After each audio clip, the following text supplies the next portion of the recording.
Mabuhay, this is Alexi from Davao City.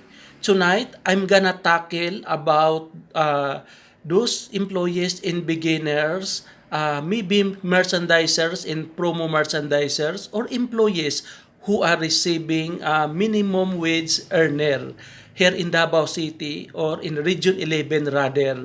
The minimum wage earner is just only 443 a day.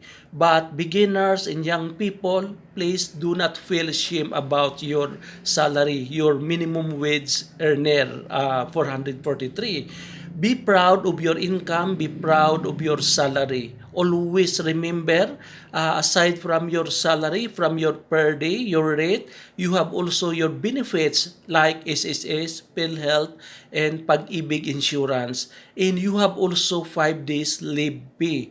The 5 days incentive leave pay, those employees are entitled when you reach the 1 year in the service to your company.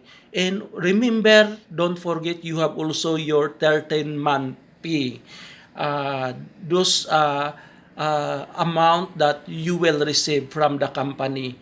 I hope you will learn and you have learned something from me about salaries and wages and benefits. This is Alexi from Davao City, Philippines. God bless everyone.